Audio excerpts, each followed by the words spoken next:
2부 시작하겠습니다.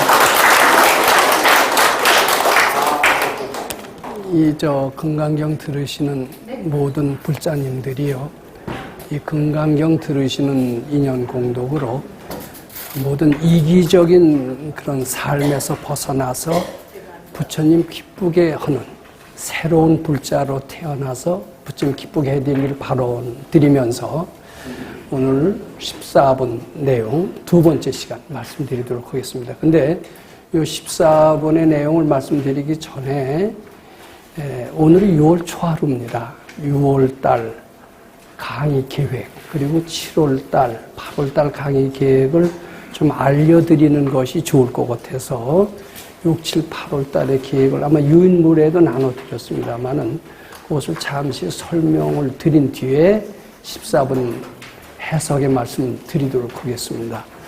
6월 1일 오늘은 이제 14분 두 번째 강의 및 요거 상당히 실감나는 사례들이 많이 있어요. 다른 데서 도저히 듣지 못하시는 그런 실감나는 사례들을 한 두 가지쯤 준비를 해왔는데 시간이 잘 될지 모르겠습니다. 하여튼 요 말씀을 드리도록 하겠습니다. 그리고 내주에는 지금 와 계십니다만 한양대학교 임종록 묘액 교수님께서 이제 금강경 공부의 이제 필요성을 얘기하시는데 특히 아마 내주에 좀 기대를 하고 많이 참석을 해 주시기 바랍니다. 왜냐하면 획기적인 한국 교육에 대한 어떤 실천 방안을 말씀드릴 수 있을 것으로 알고요. 그것은 순전히 금강경 공부의 결과로 알고 있습니다.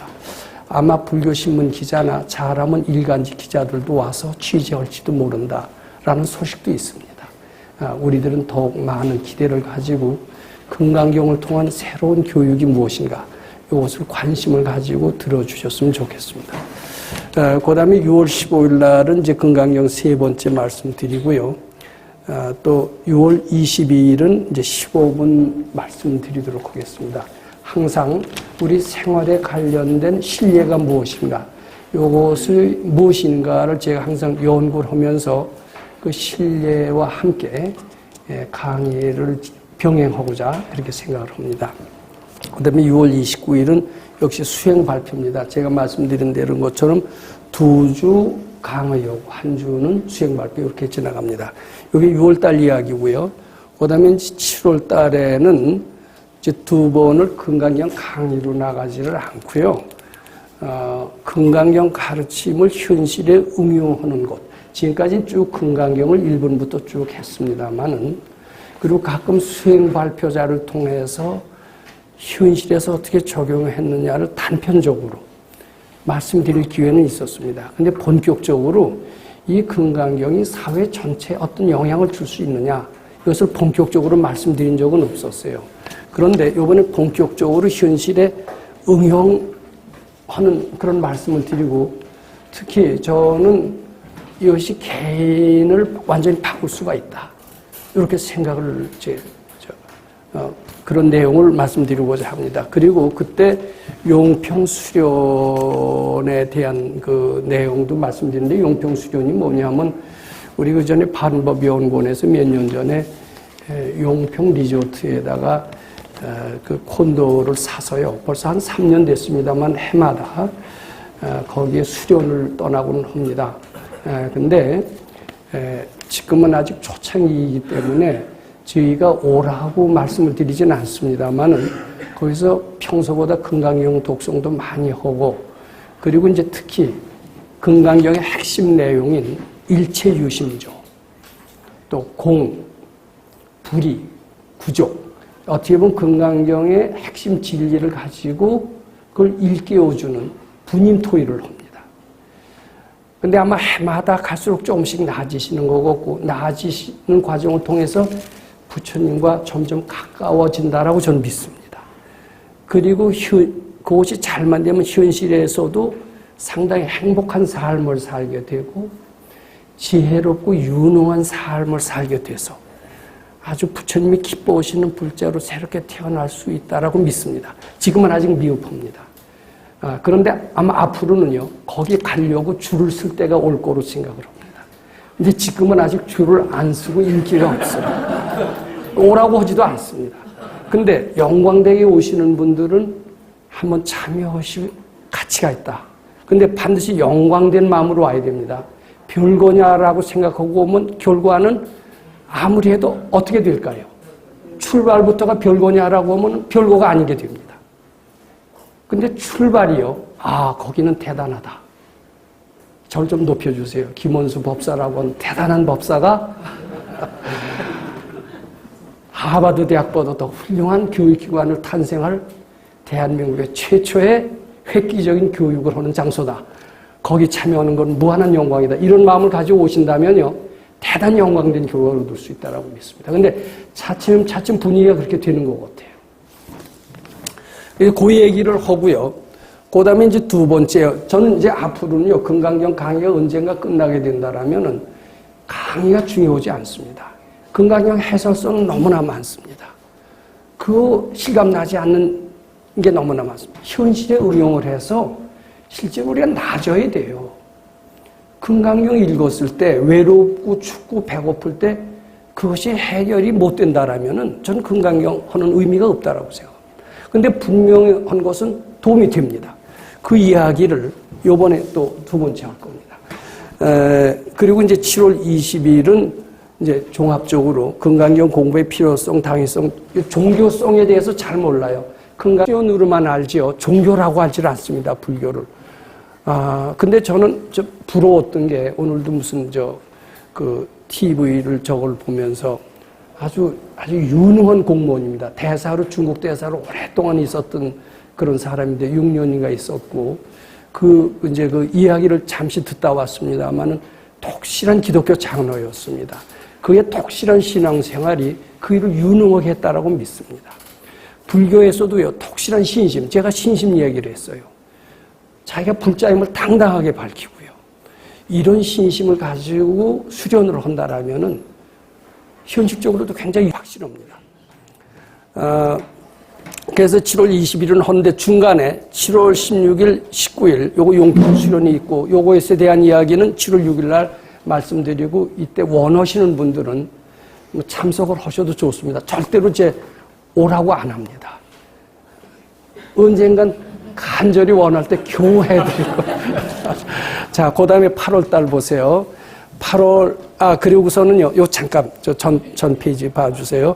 좀 방학을 하려고 그래요. 요 7월 21일 날 1학기를 대략 끝내고요. 좀 덥잖아요. 쉬셔야죠.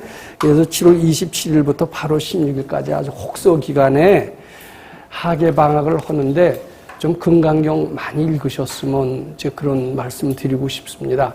특히 7월 20일에는 그런 이야기를 드리고자 합니다. 그 다음에 이제 8월 17일부터 새로운 2학기 개강하는 날이나 다름이 없습니다. 그래서 8월 17일 날은 16분 강의 말씀드리고 24일은 17분 강의 드리고요. 이제 2주 하고 난 뒤에 한 번 또 수행 발표 이렇게 진행을 할까 이렇게 생각을 합니다. 대략 요것은 앞으로 강의 계획이니까 요인물로도 나눠드렸으니까 참고를 해 주시기 바랍니다. 그러면은 이어서 금강경 14번에 말씀드리도록 하겠습니다. 제가 할 얘기가 굉장히 많습니다. 잘만 들으면 괜찮은데요. 조금 빨리 말씀을 드릴 테니까 좀 양해해 주시기 바랍니다. 해석도 좀 빨리 하겠어요. 이 해석이 그렇게 중요하지 않습니다. 지난번에 신심이 청정, 이 신심이 참 중요합니다. 특히요, 저는 신심이 최고인 줄 알았더니요. 경우에 따라서 부처님을 외면하고 그동안 쌓아왔던 경력을 부끄럽게 여기는 저 자신을 보고 이게 내가 이렇게 모자랐으니 공부 제대로 했느냐 깊은 반성을 한 적이 있었습니다. 근데 정말 뛰어난 불자라면 배달통 들고 동료 친구인 그 사람이 많은 사람이 부러운 교수가 됐을 때 당당하게 야, 어때? 너희들 이런 공부 해봤어? 이렇게 얘기할 수 있어야 될 겁니다. 근데 제 마음속에는 아지 못하게 교수를 높게 알고 부귀영화를 높게 알고 수도하는 것이 그보다 못하다는 생각이 잠재의식이 아마 있었나 봐요. 신심이. 근데 그것까지 없어져야 신심이 청정한 겁니다. 오로지 부처님 기뻐하는 마음.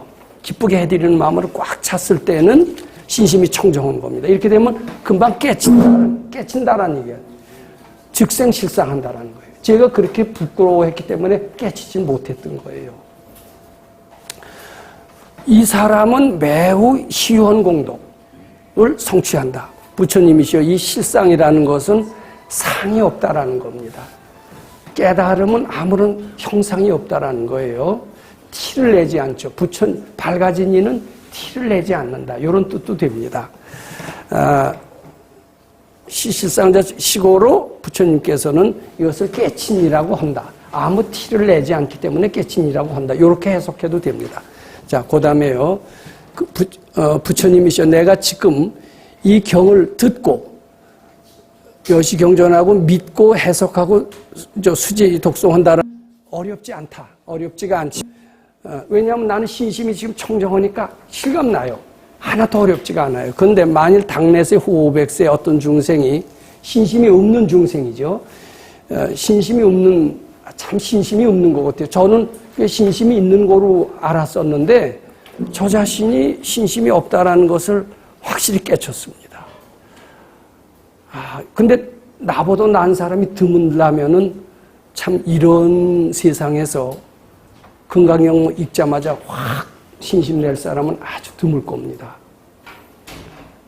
자, 근데 후 500세에 어떤 사람이 이 경을 듣고 신에 수지한다면 이 사람은 아주 희유한 사람이다.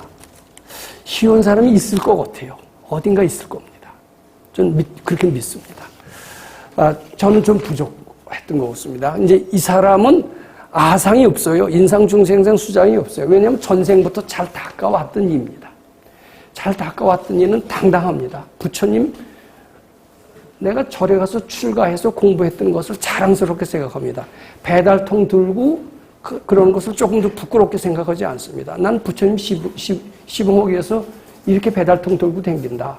어떠냐? 너희들은 이 속에서 부처님 기쁘게 해드리기 위해서 모든 것을 던지는 이 정신을 왜 못 배우느냐? 이렇게 얘기할 수 있어야 됩니다.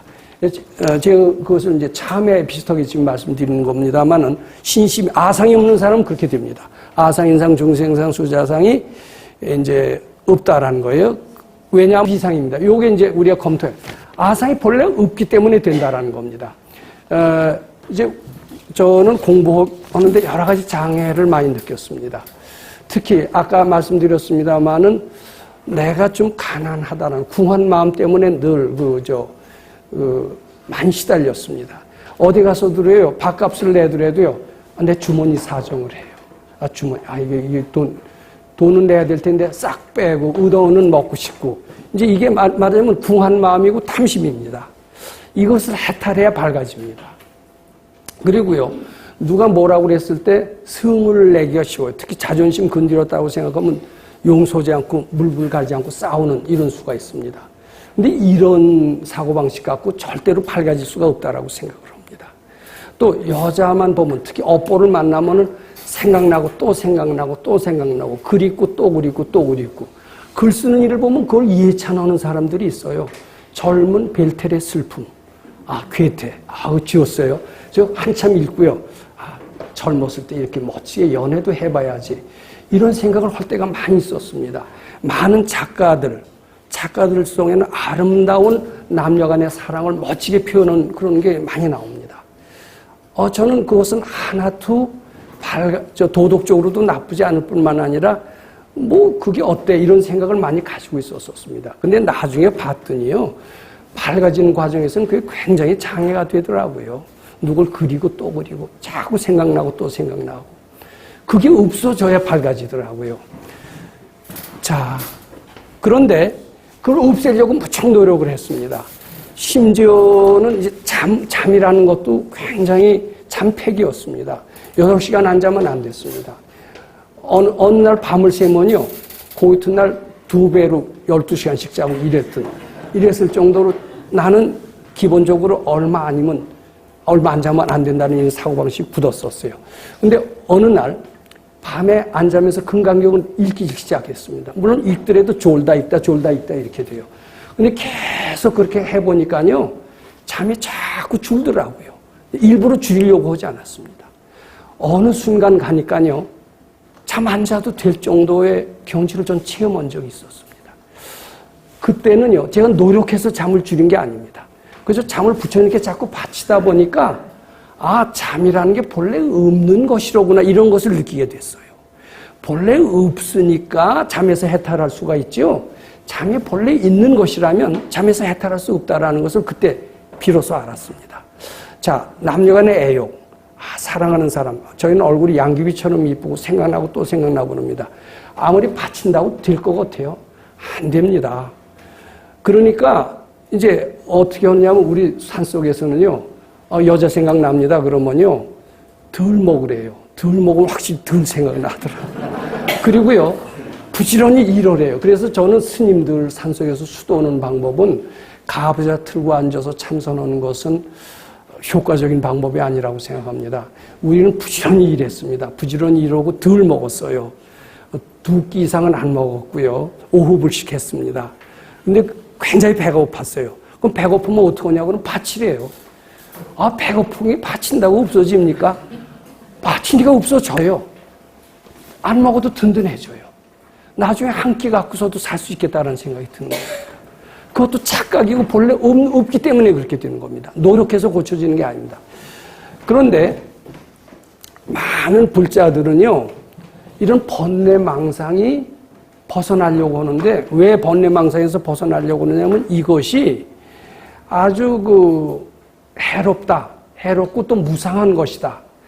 이러니까 거기서 벗어나고 조용한데 한가운데 앉아서 그것을요, 번뇌망상입니다. 망상을 뭐라고 얘기하냐면 끊어라. 또 놓아라. 없애라. 또는 위파사나는 분은 뭐 관하라. 등등 여러 가지 표현을 하면서 이 번뇌망상, 즉 탐진치에서 벗어날 것을 권하고 있습니다. 근데 제가 말씀드립니다마는 이런 번뇌망상이 있는 것으로 한다라면, 유라고 한다라면 끊어도 끊어지지 않습니다. 놓아라 해도 안 놓아집니다. 없애라고 해도 안 없어집니다. 위파사나식으로 한참 알아차리고 관해보세요. 저는 안 없어진다라고 봅니다. 저는 산속에서 잠이 상당히 없어진 줄 알았어요. 여자 좋아하는 생각도 완전히 제로가 된 줄 알았어요. 또 뭐죠? 성내는 생각도 완전히 없어진 줄 알았어요. 그리고 밖에 나와서 한번 활동을 해봤어요. 불과 몇 달 안 가서요, 잠도 올 거 다 오고요, 여자 생각도 날 거 다 나고 그러더라고요. 그게 완전히 없어진 게 아닙니다. 어째서 했냐면 있는 줄 알고 출발하면 결국 안 됩니다. 저희가 바쳐라 그럽니다. 바쳐라 그러지만 그냥 바쳐서도 절대로 안 없어집니다. 어떻게 오고 바쳐야 되냐면 본래 없는 줄 알고, 이게 본래 있다라고 생각하면 안 됩니다. 본래 없는 줄 알고 부처님 기쁘게 해드리기 위해서 바쳐야 됩니다. 그러면은 본래 없는 줄 아는 마음에서 출발하면 본래 없는 줄 알게 됩니다. 그것이 아상이 즉시 비상입니다. 근데 제가 여기 서산대사의 시를 하나 지었어요. 저는 이 서산대사의 시를 굉장히 좋아했습니다. 그래서 그 직장 다닐 때 연구실 앞에다 딱 붙여놓고요. 서산대사의 시를 지었는데 아직도 서산대사의 시를 좋아하는 것만큼 제가 세상의 부귀영화나 출세에 대해서 좋아했다라는 이야기입니다. 왜냐하면 거기 유인물에 나와 있습니다만은 그 서산대사의 시는 원체 유명하기 때문에 인터넷에 뒤져도 금방 나옵니다. 근데 전 인터넷을 통해서 안 것이 아니라 이제 그 전에부터 이것을 알아서 굉장히 좋아했는데, 서산대사에 이런 시를 지었어요. 만국도성 여의질 천가혹을 약해게 일창명월 청어침 무한송풍 운분제라는 겁니다. 자기가 이제 상당히 깨달음의 경지에 이르고 보니까 이런 서울의 고래등 같은 기와집이 어떻게 보이느냐 하면 개미집처럼 보이더라는 겁니다. 그리고 수많은 영웅호골이 이런 초파리처럼, 벌레들처럼 보이더라, 우습게 보이더라는 이야기입니다. 어떻습니까? 이 깨친 이의 글입니까? 아닙니까? 예, 조금 이따 대답하세요. 예, 그 다음에요. 서산대사를 지금 감히 평하려고 하는 건 아니고요. 그 뒤에 일창명월 청어침. 이게 세상이 다 우습게 보이는 거예요. 서울의 고래등 같은 기와집이 개미집처럼 보이고, 영호호골이라는 게 벌레들처럼 보이는 게 이 깨치면 아마 이렇게 되는지 모릅니다. 그래서 나는 세상의 부귀영화나 권력을 다 떠나서 일창명월 청어침, 창 속의 밝은 달이 베개 침자입니다. 내 베개 위에 밝게 비치고, 그리고 무한송풍 운분제라, 무한한 솔바람이 하나도 같은 게 없더라. 아주 율동이 다 틀린 게 조화롭더라. 이제 이런 이야기입니다. 그러니까 나는 세상의 부귀영화를 다 떠나서 산속에서 푸른 산 맑은 물 속에서 유유자적하게 도를 즐기면서 살겠노라. 뭐 이런 멋진 시입니다. 얼마나 시원합니까? 그래서 읽기만 해도 제 시원하고요. 아마 깨친이의 경지는 이런 거로 생각을 했습니다. 아, 나도 부귀영화를 탐하지 말고 이 부귀영화 알기를 좀 우습게 알아봤으면, 서산대사를 닮아봤으면 이것을 책상머리에 써붙이고 읽고 또 읽고 그랬습니다. 근데 점점 세상에 뒤떨어지는 것 같아요. 이걸 읽다 보니까. 제가 이제 한참 지난 뒤에 저 나름대로 깨쳐온 것 같아요. 제가 시를 하나 지었습니다. 그 밑에 시는 제가 지은 시입니다. 뭐냐면 만국도성이 개미집이 아니라 만국도성이 시분별이요. 내 분별로 된 겁니다. 그 다음에 천가호골 약해게. 아까 이제 서산대사는 천가호골을 초파리 걷다고 그랬어요. 근데 천가호골은 본래 없는 거예요. 이게 내 분별이고 착각이지. 좀 틀리죠? 서산대사 시호고요. 일체 재난 여불법. 모든 세상의 어려움이라고는 하지만은 보니까 이게 불법과 같더라는 얘기입니다. 저는 이렇게 깨친 건 아니지만 제 희망사항을 여기다 이렇게 쓴 겁니다. 사바세계 시극락이에요. 이 사바세계가 이 일체 재난이 그냥 불법으로 그렇게 생각하고 보니까 사바세계 그대로 극락입니다. 요 어때요? 요 구조는 서산대사 시호구는 조금 틀려요? 안 틀려요? 근데 요새 세상의 젊은이들한테 어떤 시를 권장하셔야 될 것 같습니까? 제가 요 시가 못 깨쳤는지 잘 깨쳤는지 그건 모릅니다. 서산대사가 감히 안 깨쳤다고 말씀드리진 않습니다만 요새 젊은이한테는 어떤 게 맞습니까? 그리고 금강경 정신에 비춰서 어떤 게 맞습니까? 그러니까 아상이 즉시 비상을 설명하는데 어느 게 좋습니까? 본래 없어야 돼요. 무상하고 허무한 게 아닙니다. 재행 무상이 맞질 않습니다. 재행이 무상하다라고 삼법인이라고 바락바락 우기는 사람들이 많습니다. 재행 무상, 삼법인 뭔지 아시죠? 재범부와 열반적정이라고 그럽니다.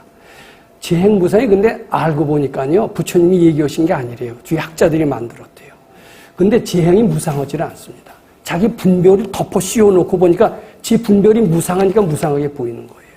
근데 제 무상하게 보는 분별이 본래 없음을 알게 된다면 재행은 불생불멸이 맞습니다. 우리 금강 반야신경이 뭐라고 그랬습니까? 제법공상 불생불멸이라고 그랬죠. 그래서 사실은 재행무상은 중생의 경계고요. 깨친이의 경계는 불생불멸이 맞습니다. 우리는 아상이 즉시 비상이라는 가르침을 통해서 요 이야기를 좀 잘 해석을 해 두시고요. 서산대사가 물론 도인이시고 훌륭하시지만 무조건 따라가시지 않는 이런 하길 바랍니다. 제가 한 가지 그 근거가 뭐냐 하면은 서산대사보다 한 조금 위에 보우대사라고 있었습니다. 그 명성 왕후하고 도와서 불법을 일으켰던 분인데 그분한테 누가 제자가 물었습니다. 스님의 법통은 누구에게로 가야 됩니까? 라고 얘기를 했더니 그 보우대사가 하시는 말씀이 이제 서산대사를 가리키는 겁니다. 서산대사가 명리승이긴 하지만 세상의 이름을 밝히는 이제 그런 승이긴 하지만 법통은 그리 가야 된다라는 이야기를 하신 적이 있습니다. 그러니까 보우대사도 서산대사 약간 문제점을 이야기를 했는데 서산대사가 요 시를 짓고요. 너 영호고를 우습게 알아? 초파리로 알아? 그래갖고선 역적으로 몰려서 죽을 뻔했어요. 요 시는 재앙을 불러온 시라는 것을 참고로 알길 바랍니다. 이게 서산대사의 시라고 해서 저도 시원해서 따라갔는데 저 서산대사가 보면 얘 고약한 놈 하면서 할 거예요. 근데 저는 금강경 정신에 비추어서 감히 이것은 21세기의 대안이 되지 않는다라고 말씀드리고자 하는 겁니다. 그런데요, 실제로 이 세상을 이 세상은 쓰레기 같은 세상이다. 모든 악이 가득 차 있다. 재행은 무상하다. 나쁜 놈들로 가득 차 있다. 나는 여기서 조용히 벗어나서 조용한 산속에 들어가서 자, 맑은 물, 푸른 산과 벗을 삼아서 무소유로 법정 스님처럼 얼마나 멋있고 좋습니까? 근데 저는 법정 스님식의 삶을 살다가는 이게 참 저는 뭐 조촐하고 아름답고 훌륭하시죠. 근데 현실의 사람들한테 얼마나 도움을 줄까? 젊은이한테 이상적인 삶의 표상이 되실까? 제 이 생각을 의문을 드린 겁니다. 제가 감히 단정을 못합니다만 금강경 하는 자리에서 그런 말씀을 드릴 수 있다라고 제가 보고 말씀드리는 겁니다. 근데 이 아상 즉시 비상이라는 말이 굉장히 중요해요. 그래서 그 관련된 얘기했는데 요거 시간이 얼마나 갈지 모르겠습니다. 일미진중 함시방이라는 그 표현이 이제 의상 대사님 법성기에 나옵니다.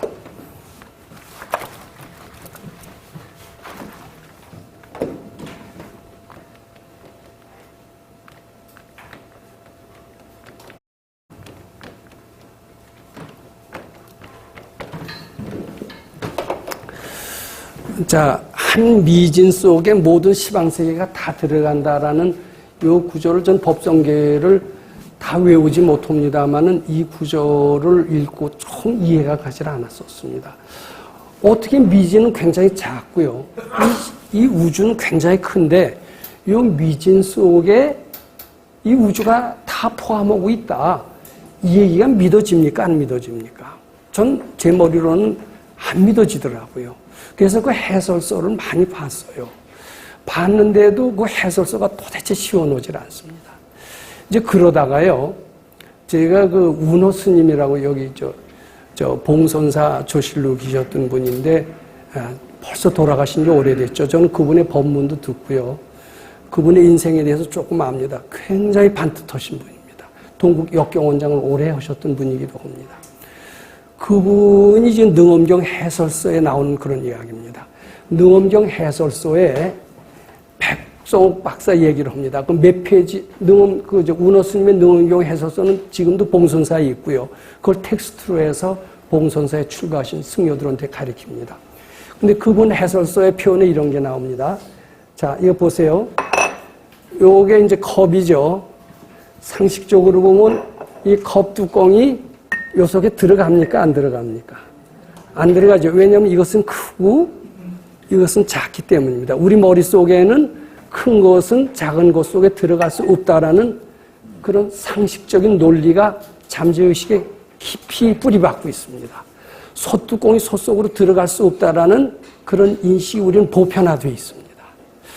그런데 이건 뭐 제가 백 박사님한테 들은 게 아닙니다. 운호 스님 얘기예요. 그 책에 나와 있어요. 백성옥 박사가 대중들한테 사사무예를 설명하는 과정에서 이렇게 딱 컵을 이 속에다 쓱 집어넣더래요. 그러니까 이게 들어가더래요. 들어가더니 이렇게 쑥 빼더래요. 그 얘기를 능엄경 해설서에 그대로 쓰셨어요. 자, 그러시면서 뭐라고 그러냐 하면은 이 컵 뚜껑이 컵 속에 들어가는 것처럼 그런 능력이 있다라면은 한 미진 속에 모든 시방세계 다 넣을 수 있을까요? 없을까요? 넣을 수 있다라는 이야기를 은호 스님께서 하십니다. 은호 스님은 미스터 정직입니다. 정직의 상징입니다.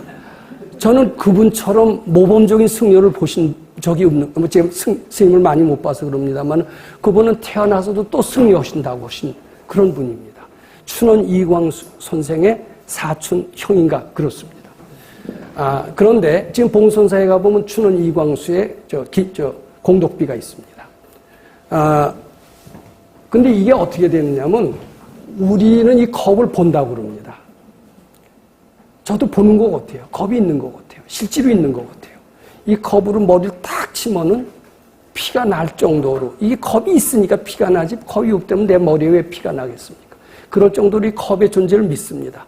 컵의 크기가 어느 정도인가를 내 잠재의식은 압니다. 컵의 질량이 얼마라는 것을 우리의 잠재의식을 압니다. 그리고 컵 뚜껑은 절대로 컵 속에 들어갈 수 없다라고 믿습니다. 그렇기 때문에 나는 컵 뚜껑을 컵으로 집어넣을 수가 없습니다. 근데 도인도 과연 그럴까? 한번 생각해 보세요. 이것은 우리가 컵을 보는 게 아닙니다. 우리 선입견으로 보는 겁니다. 선입견으로 본다는 거 실감 안 나죠? 근데 좀 믿으셔야 돼요. 근데 그 선입견이 만일 없어진 분이 도인입니다. 도인은 컵을 보되 저처럼 보질 않습니다. 이것이 크기라는 개념에서 다 떠나져 있어요. 떠나져 있는 사람은 실제로 행동을 그렇게 합니다.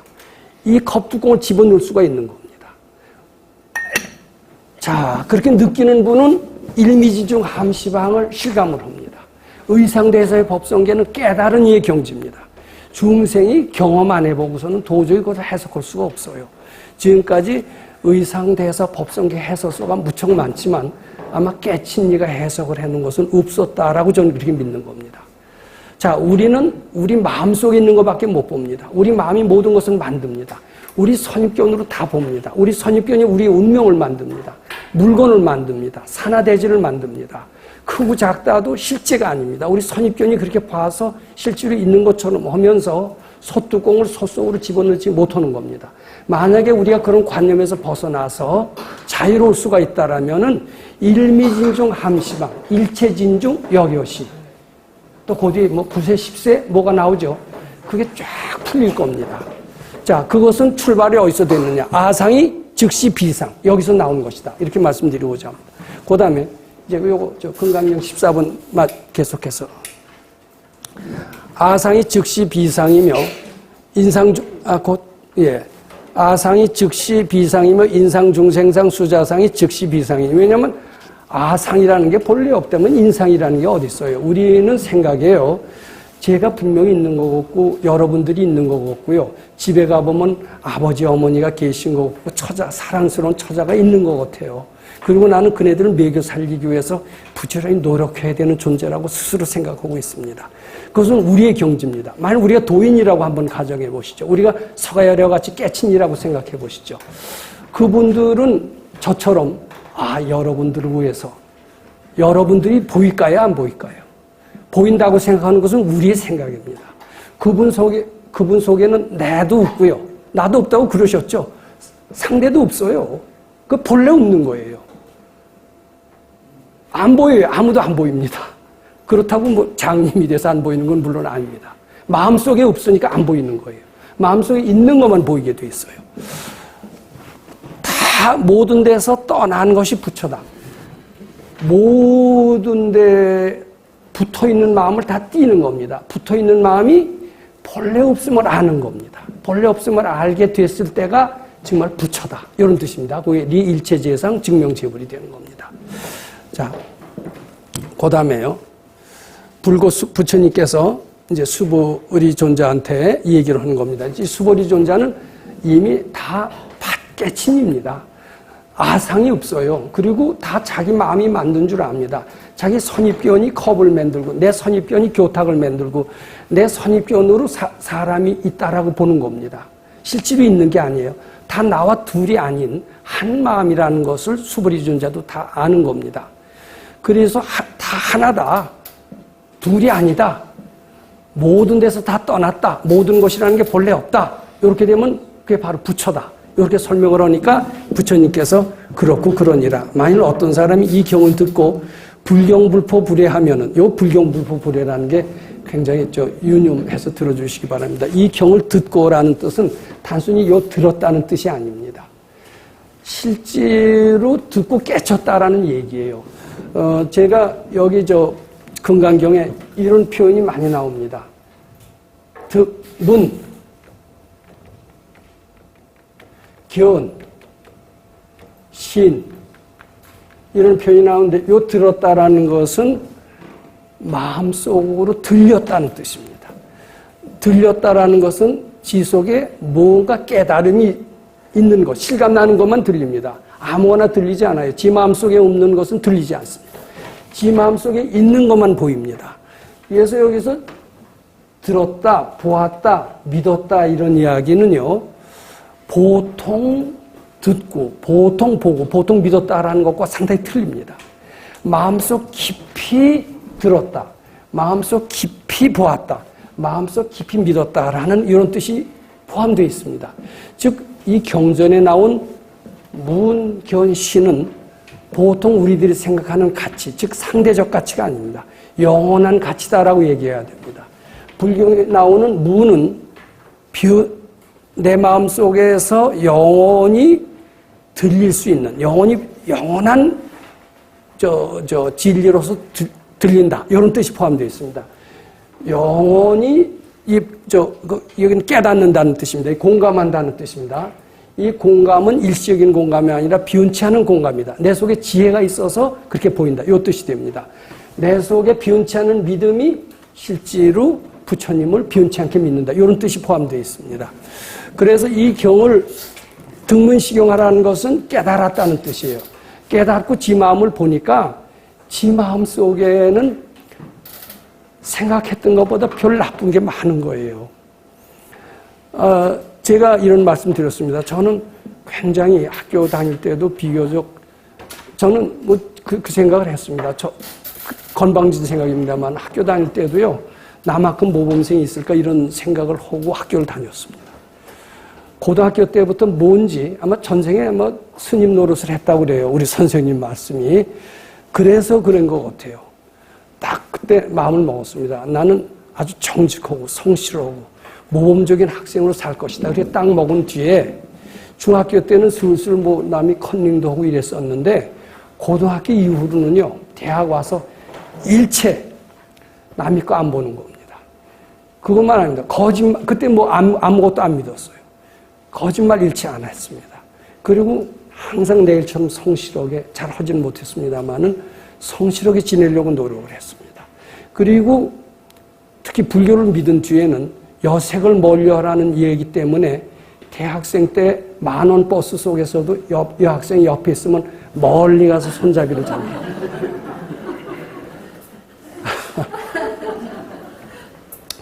우리 친구가요, 친한 친구가요, 여학생하고 이상한 짓을 했을 때 제가 얼마나 고지식했는 줄 아세요? 야, 우리 올바르게 살자고 다짐하지 않았느냐? 너 이렇게 살아서 되겠느냐고 걔를 딱 붙들고요. 걔 어머니한테 찾아갔습니다. 야, 무릎 꿇어. 나도 같이 꿇었습니다. 내 친구로서 내가 지도를 잘못해서 죄송합니다. 제 이 정도로 고지식했던 사람입니다. 올바르게 살려고 그랬던 사람입니다. 왜 그랬는지도 모르겠고 지금도 그런 기질이 있어요. 그리고 이제 졸업하고요. 군대 갔다 제대하기 전부터 저는 출가를 이학교에 있었습니다. 아까 한 것처럼 이 모범적인 삶을 살려고 부지런히 노력을 했던 사람입니다. 그런데 자, 이제 생활전선에 나섰어요. 막상 사회생활을 하려고 보니까요. 어려운 게 한두 가지가 아니에요. 가진 재산도 없죠. 취직은 해야 되죠. 그리고 무직은 알기를 우습게 알아요. 너 어느 틈에 이렇게 됐니? 제가 가서 산속에서 공부한 그 가치는 하나도 알아주는 사람이 없어요. 그리고 팍팍 비웃어요. 그때 마음이 흔들리기 시작했어요. 그리고서는요, 하늘같이 봤던 우리 선생님을 원망하기 시작을 했어요. 선생님 날 4년 동안 이렇게 해놓고 이게 뭡니까? 이렇게 생각하는 나 자신을 보고 깜짝 놀랐어요. 내가 누구보다도 신심이 강했고 모범적이었다고 생각했던 나가 왜 이렇게 변했나? 알고 보니까요, 더 못된 게 한두 가지가 아니에요. 깜짝 놀랄 겁니다. 그리고 누가 돈 준다 그러면요, 어느 틈에 가서 싹 가서 붙는 내 자신을 발견합니다. 자, 제가 모범생 소리가 부끄럽기 짝이 없습니다. 산속에서 수도오면서 대단하십니다 소리를 가끔 해줬던 그 일을 생각하면 부끄럽기 짝이 없어요. 내 속에 이렇게 지저분한 게 있어서 그것을 싹 덮고 얼마나 폼 잡고 살았느냐, 이것을 반성을 했습니다. 지금은 이제 철이 나요. 나한테 못되게 구는 사람 있으면요, 그전 같으면 나는 깨끗하고 그 사람 못됐다고 그랬어요. 근데 그 사람이 못된 겁니까? 내 속에 못된 마음이 그렇게 보는 겁니까? 이젠 그렇게 됐습니다. 내 마음이 못된 것. 그것을 알게 되면서 문제는 나한테 있었구나. 근데 그때 흔들리지 않아야 됩니다. 그게 불경불법불해가 뭐냐면 그때 흔들리지 않아야 된다는 이야기입니다. 그런 사람은 매우 희유하다. 근데 이거 해설서를 보면요. 불경불법불해를 제대로 해석해 놓은 게 없다고 백 선생님이 그러세요. 저는 그냥 불경불법불해를 이 경을 듣고 뭐 의심이 없으면 흔들리지 않으면 이렇게 쉽게 해석을 했어요. 근데 그게 아니라 이 경을 듣고가 아니에요. 이 경을 듣고 깨쳐서 지 속마음을 들여다보니 지 속마음 속에는 너무나 놀라고 지저분하고 추운 게 많은데 그것을 보고서도 마음이 흔들리지 않을 정도가 된다면 이렇게 해석해 옳다라는 이야기입니다. 그러면 매우 희유한데 이게 불경불법불해가 되면 왜냐하면 수벌이야 열애설 제1바람일이 직비제1바람일 심형제1바람일이니라 수벌의 인욕바람일 열애설 비인욕 심형인욕바람일이 이제 이렇게 됩니다. 자, 제1바람일이 직비제 저는요 굉장히 모범생리로 했고요. 누가 점심 한 번 사면 나는 1.2배는 못 삽니다. 근데 1.3배는 삽니다. 조금 더 사요. 그러면서 나는 그런 대로 잘 베푸는 사람이다라는 생각을 한 적이 있었습니다. 근데 막상 이렇게 제가 백수가 되고 오랫동안 놀아보고 이러니까요. 남한테 살 생각은 꿈에도 없더라고요. 그리고 반대로 뭐냐면 누가 나한테 점심 안 사나? 요 생각밖에 안 들어요. 제가 수도했던 보람은 하나도 못 느꼈습니다. 이 수도 그렇게 하면 안 된다는 것을 새롭게 알았어요. 제 속에 업장이 이렇게 많았구나. 성경의 회칠한 무덤. 무덤이지만 겉만 하얗게 회칠한 그건 하나도 다름이 없다는 것을 발견한 겁니다.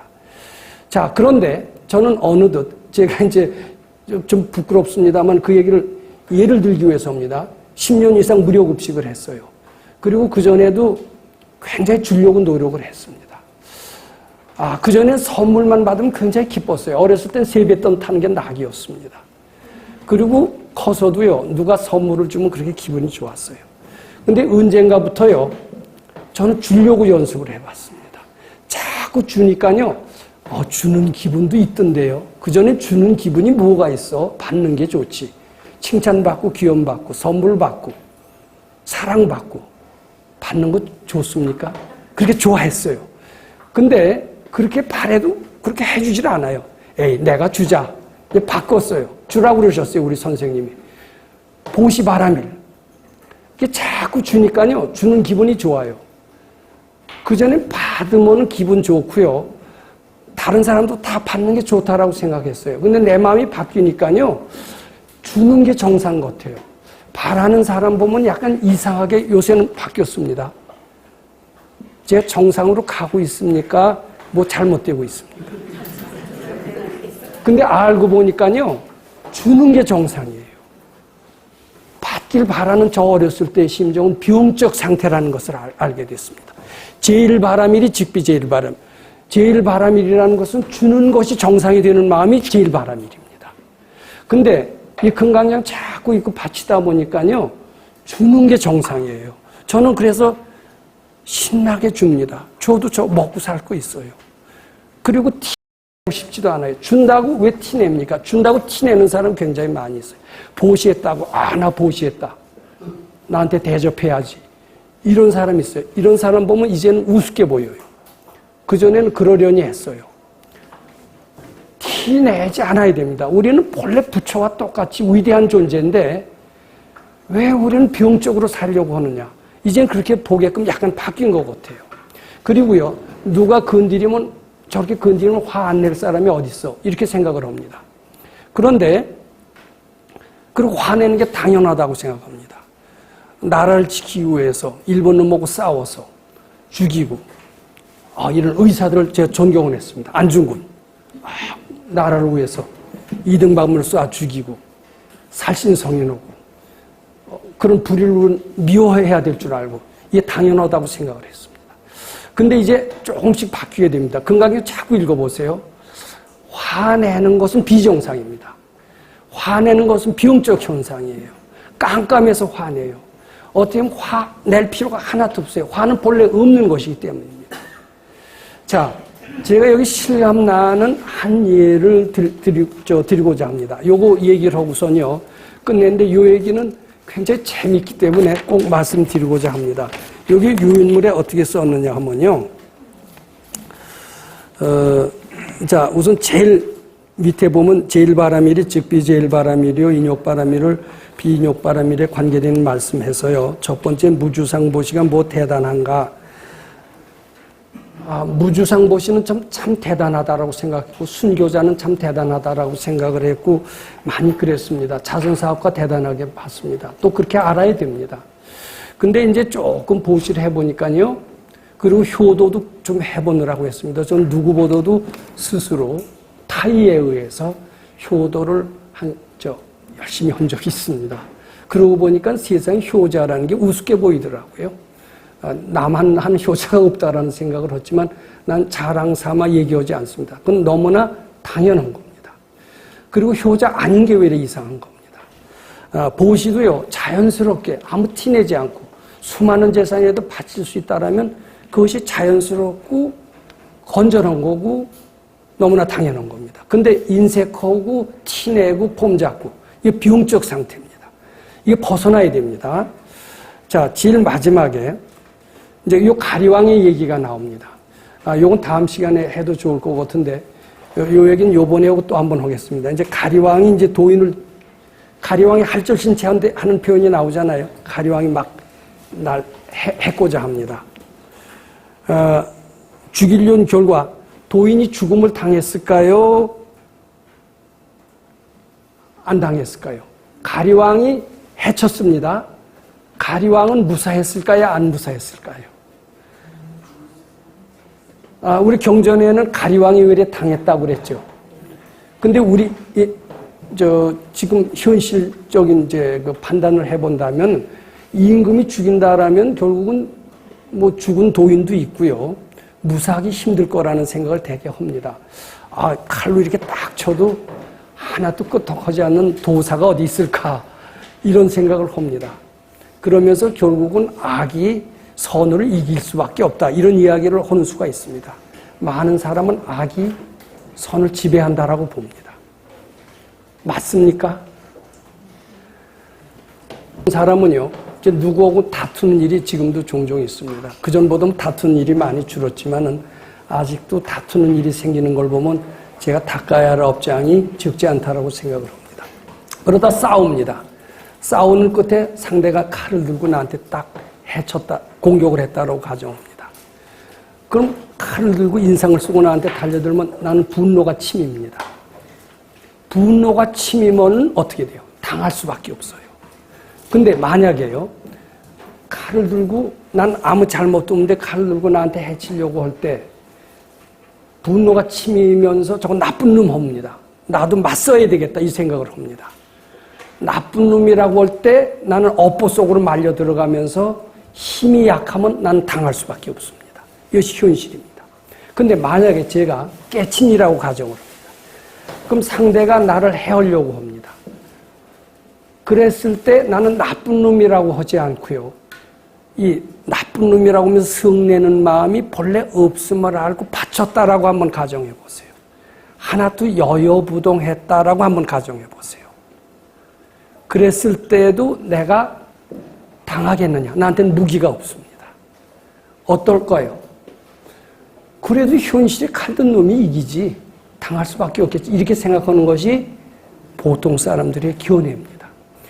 실제로요, 우리 공부하는 자리에서 그런 일이 있었습니다. 한 공부하는 사람이요, 어느 날 갑자기 금강경을 많이 읽었어요. 밥도 안 먹고 읽었어요. 하루를 한 30독을 하니까 머리가 맑아졌습니다. 맑아져서요, 전생이 훤히 보이더래요. 자기 전생만 보이는 게 아니라 도반들 전생이 훤히 보이더라는 겁니다. 그리고 몸이 얼마나 가벼운지요. 이거 싫어합니다. 지금 몸이 굉장히 가벼워져요. 가벼워지면서 이거 빙글빙글 도는 거 있죠? 우린 땐 거 덤블링이라고 그랬습니다. 하나도 그런 연습을 안 했는데 공중에서 빙빙 돌기를 2바퀴 해도 거뜬히 할 정도로 몸이 날아갈 정도로 가벼운 거예요. 그래서 이제 그 이튿날은 이제 금강경을 50독을 하는 겁니다. 하루에. 50독을 하는데 이거 안 되겠어요. 일을, 지금 밥도 안 먹고 일도 안 하고, 일이 산더미 같지만 않았습니다. 그 소사에서.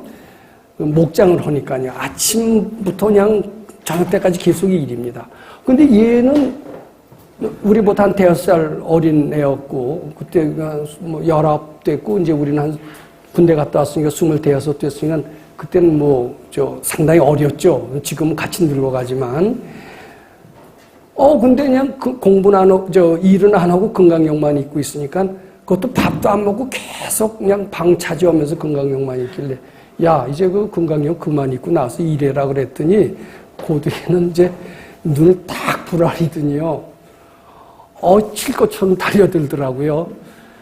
자, 그때 수도가 잘 됐다면 도망가야 됩니까? 안 도망가야 됩니까?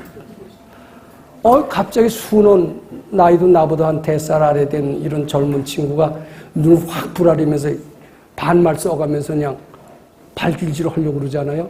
순간적으로 피했어요. 지금 생각해도 좀 부끄럽기 짝이 없습니다. 제가 수도가 된 도인이라면 과연 피했을까? 어땠을까요? 도인이라면. 도인도 별 수 없이 피해야 된다. 제가 이 가리왕 이야기에 실감나는 실례를 지금 말씀드리려고 합니다. 그랬더니 이제 걔가 딱 내가 피하니까요. 이제는 아주 거칠 게 없어요. 탁 치는 대로 사람 쫓아다니면서 막 하니까 막 다 도망가는 거예요. 남자들이 셋이나 있었는데 이 친구가 막 하니까 아주 풍지박산이 됐습니다. 다들 도망가고 그런데 내가 거기서 책임자로 있었는데 안 되겠어요. 그래서 얻어맞든 죽든 그냥 버텨보자. 속으로요. 바치는 겁니다. 바치는 게 미륵전열이고 미륵전. 근데 이제 쇠똥을 치는데 이 날카로운 이 삼지창 같은 거 갖고 하는데 확 찌를 것 같아요. 싹 돌라서. 약간 정신이 오락가락 하는 놈이었기 때문에. 속으로 떨리는 겁니다. 그냥 이게 떨리면 도인입니까? 자기 몸뚱이 착이 없어야 생사에 여여부동해야 도인이죠. 근데 아직 그때 꽤 공부를 했는데도 굉장히 떨리지만은 겉으로는 그럴 수가 없어서 억지로 받치고 있었습니다.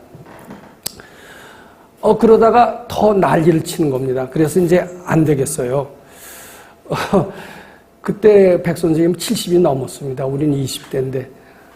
우리가 그 남자 셋이 걸 딱 붙들어 놓고 어떻게 그냥 경찰서로 가든지 정신병원으로 갔어야 되는데 그 늙은 선생님을 찾아간 겁니다. 왜냐하면 선생님은 도인이니까.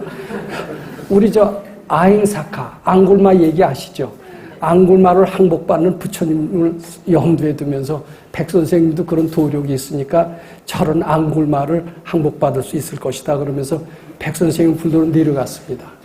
그랬더니 아무리 불러도 저는 부르지도 못하고 나보다 먼저 온 사람이 자꾸 불렀는데 한참 만에 대답을 하셔서 제가 난리를 칩니다. 선생님 어떻게 와봐 주셔야죠.